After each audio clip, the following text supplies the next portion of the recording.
ഊരി പിടിച്ച വാളുമായി കടന്നു ചെന്ന ഉമർ പ്രിയപ്പെട്ട സഹോദരിയുടെ വീടിന് മുമ്പിലെത്തി.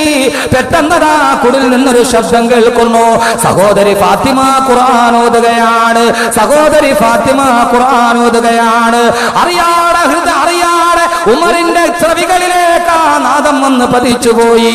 ബിസ്മില്ലാഹിർ റഹ്മാനിർ റഹീം ത്വാഹാ മാ അൻസൽനാ അലൈക്കൽ ഖുർആന ലിതസ്കാ ഇല്ലാ തദ്കിറതൻ ലിമൻ യഖ്ശാ തൻസീലൻ മിമ്മൻ ഖലഖൽ അർള വസ്സമാവാതിൽ ഉലാ.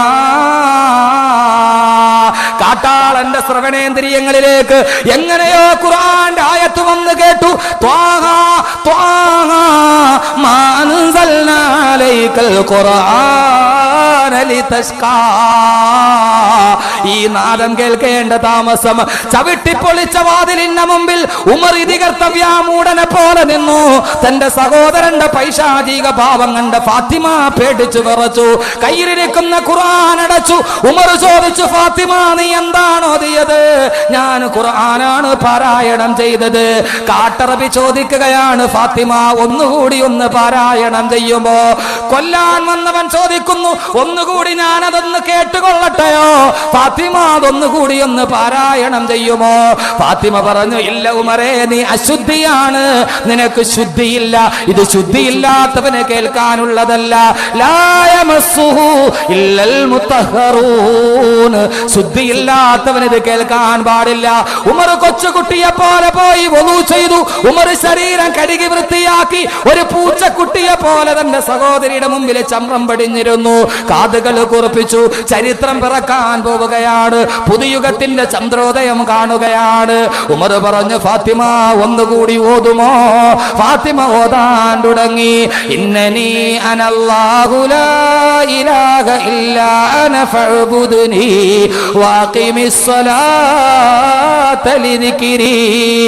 ഇന്നനി അനല്ലാഹ്, ഞാൻ അല്ലാഹുവാണ്, ഞാൻ അല്ലാഹുവാണ്. ലാ ഇലാഹ ഇല്ലാ അന, ഞാനല്ലാതെ മറ്റൊരു ഇലാഹില്ല. ഫഅ്ബുദ്നി, എന്നെ നീ ആരാധിക്കണേ, എന്നെ നീ ആരാധിക്കണേ. ഖുർആനിന്റെ മാസ്മരിക സൗന്ദര്യം, മാസ്മരിക വശ്യത പോലെ കാട്ടറവയുടെ കാട്ടാളന്റെ മനസ്സിലേക്ക് അത് പെയ്തിറങ്ങി. ഉമറിന്റെ ശരീരം വിയർക്കാൻ തുടങ്ങി. ആളുകൾ പേര് കേട്ടാൽ വിറക്കുന്ന മനുഷ്യന്റെ ശരീരം സ്വയം വിറക്കാൻ തുടങ്ങി. കണ്ണുകൾ മീടിയടയാൻ തുടങ്ങി.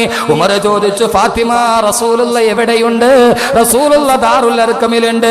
ഊരിപ്പിടിച്ച വാളുമായി കരഞ്ഞു കലങ്ങിയ കണ്ണുമായി ഉമർ കുതിരപ്പുറത്ത് കയറി നേരെ ദാറുൽ അർഖമിന്റെ വീട്ടിൽ പോയി വാതിലിൽ മുട്ടി. അല്ലാഹുവിന്റെ റസൂൽ പറഞ്ഞു, ആരാണെന്ന് നോക്കുക.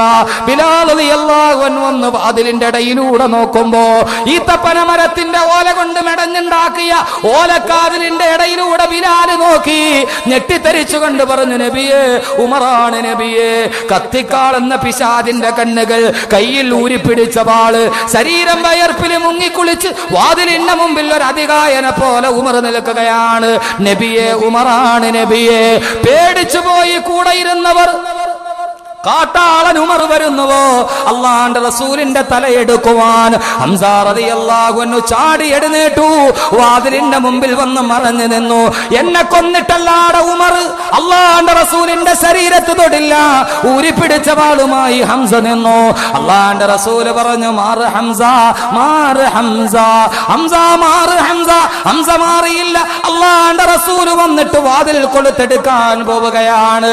ബിലാൽ റളിയല്ലാഹു അൻഹു കാലത്ത് ഈ സംഭവം പറയുകയാണ്. ഉമറിന്റെ വരവ് കണ്ടപ്പോഴേ ഞങ്ങൾ ഭയന്നു പോയി.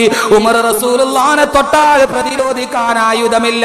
ഞാൻ നോക്കിയെറിയാൻ ഒരു കല്ല് പോലും കയ്യിലില്ല. നോക്കിയപ്പോഴാണ് റൂമിന്റെ മൂലയിൽ റസൂലുള്ളാഹി കുടിക്കാനുള്ള വെള്ളം ചൂടാക്കുന്നത്. ബിലാൽ റളിയല്ലാഹു അൻഹു പറഞ്ഞു, തിളച്ച കലത്തിൽ തിളക്കുന്ന വെള്ളം എടുത്തിട്ട് ആ വാതിലിന്റെ പുറകിൽ തിളച്ച കലവുമായിട്ട് ഞാൻ കാത്തു നിന്നു. ഉമറങ്ങാനും റസൂലുള്ളാഹിനെ തൊട്ടാൽ ഈ തിളച്ച വെള്ളം മുഖത്തെ കൊടിക്കണമെന്ന് കരുതി തിളച്ച വെള്ളം നിറച്ച ചൂടുവെള്ളവുമായിട്ട് ഞാൻ കാത്തുനിന്നു. വാതിൽ തുറക്കപ്പെട്ടു. ചെകുത്താന്റെ കണ്ണുകളുമായി ഉമർ അല്ലാഹുവിന്റെ റസൂലിന്റെ മുമ്പിലെത്തി. രണ്ട് കണ്ണുകൾ ഏറ്റുമുട്ടി. റിസാലത്തിന്റെ കണ്ണുകളും പൈശാചികതയുടെ കണ്ണുകളും തമ്മിൽ ഏറ്റുമുട്ടി.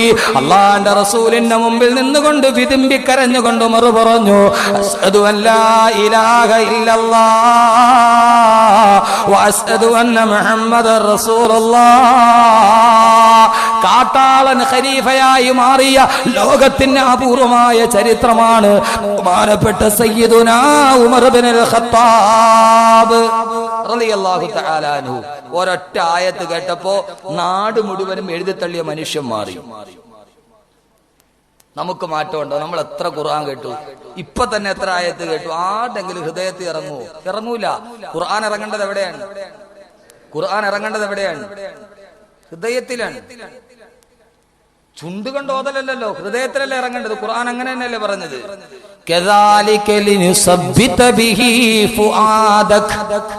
അങ്ങയുടെ ഹൃദയത്തിലേക്ക് ഇറങ്ങാനാണ് ഖുർആൻ ഞാൻ തന്നത്.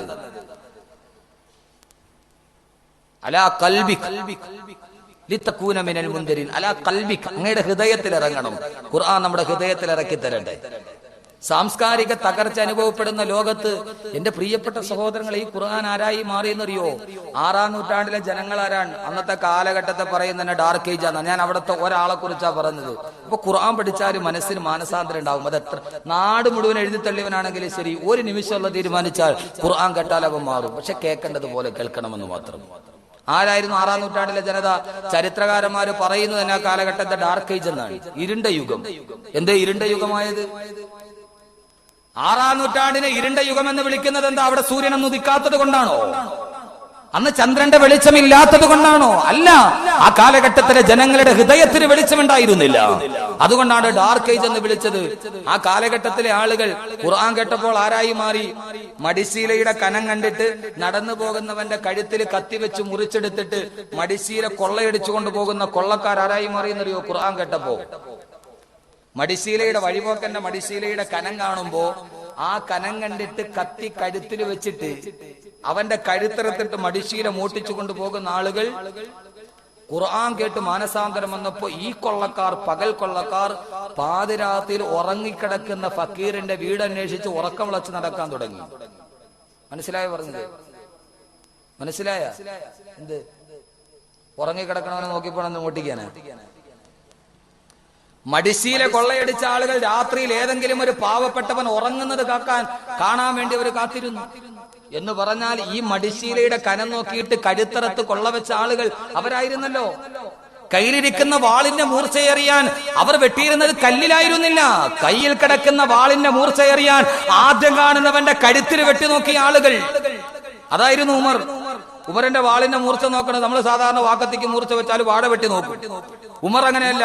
വാളിന് മൂർച്ചയുണ്ടോ നോക്കാൻ ആദ്യം കാണുന്നവന്റെ കൈത്തണ്ടയിൽ വെട്ടി നോക്കും. മുറിഞ്ഞാൽ ഓക്കെ.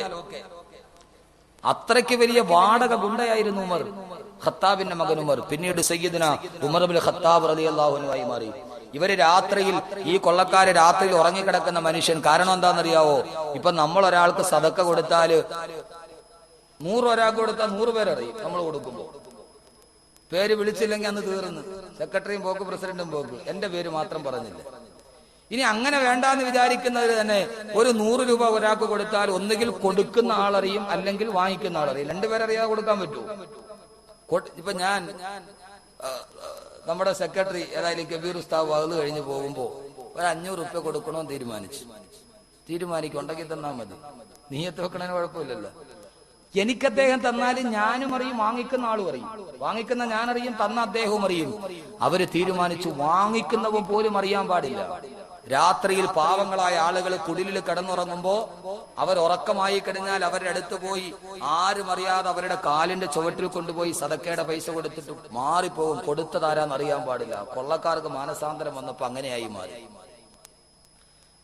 രാത്രിയിൽ ഉറങ്ങിക്കിടക്കുന്നവൻ ഞാനാണ് കൊടുത്തതെന്നറിയാൻ പാടില്ല.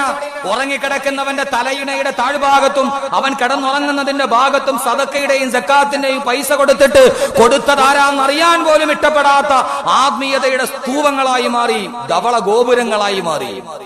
ആ കാലഘട്ടത്തിൽ പള്ളിയിൽ ഫക്കീർമാര് കിടന്നുറങ്ങുമ്പോ ഒരാൾ പള്ളിയിൽ കിടന്നുറങ്ങുന്ന സമയത്ത് മിസ്കിമാരും ഫക്കീർമാരും പള്ളിയിൽ കിടന്നുറങ്ങും. ആളുകൾ വന്നിട്ട് ഈ കാട്ടാളന്മാര് ഖുർആൻ കേട്ടിട്ട് നല്ലവരായപ്പോ സക്കാത്തിന്റെ സദക്കയുടെ പൈസ കൊണ്ട് അവിടെ വെക്കും, പോകും. അതുകൊണ്ട് പള്ളിയിൽ അന്നത്തെ കാലഘട്ടത്തിൽ നാഗരികതയുടെ അടയാളമായിട്ട് പറയുന്നത് പള്ളിയിൽ കിടന്നുറങ്ങിയ ആളുകൾ ഉറക്കത്തിൽ എഴുന്നേറ്റാൽ ഉടനെ അവരുടെ മടിശീല തപ്പി നോക്കും, ആരെങ്കിലും കൊണ്ടുവന്ന് വെച്ചിട്ടുണ്ടോ എന്നറിയാൻ. അതൊരു സംസ്കാരത്തിന്റെ, ഒരു സിവിലൈസേഷൻ, ഒരു നാഗരികതയുടെ അടയാളമായി മാറി. പള്ളിയിൽ ഒരു നാഗരികത, കാട്ടാളന്മാർ നല്ലവരായപ്പോൾ ഉണ്ടായ ഒരു സാംസ്കാരിക ഉന്നമനം. പള്ളിയിൽ കിടന്നുറങ്ങുന്നവർ ഉറങ്ങി എഴുന്നേറ്റാലുടനെ മിസ്കീന്മാരായ ആളുകൾ മടിശീല തപ്പി നോക്കും, തലയണ പൊക്കി നോക്കും, ആരെങ്കിലും എന്തെങ്കിലും കൊണ്ടുവന്ന് വെച്ചിട്ടുണ്ടോ എന്നറിയാൻ. അത് ആ സംസ്കാരത്തിന്റെ അടയാളമായി മാറി. നമ്മളും അങ്ങനെയാണ്. പള്ളിയിൽ കിടന്നുറങ്ങിയാൽ എഴുന്നേറ്റ ഉടനെ നമ്മൾ മടിയിൽ തപ്പി നോക്കും, വെച്ചത് അവിടെ ഉണ്ടോ എന്നറിയാൻ. നമ്മൾ തപ്പുന്ന കാര്യത്തിൽ പറയില്ല, വെച്ചത് ഞാൻ വെച്ചോണ്ട് കിടന്നുറങ്ങിയതിനകത്തുണ്ടോ എന്നറിയാൻ വേണ്ടി. എന്റെ പ്രിയപ്പെട്ട സഹോദരങ്ങളെ, നാഗരികതയുടെ അടയാളമായി മാറി ആ സമൂഹം മുഴുവനും ഖുർആൻ പഠിച്ചപ്പോൾ. രാക്ഷസന്മാരെയും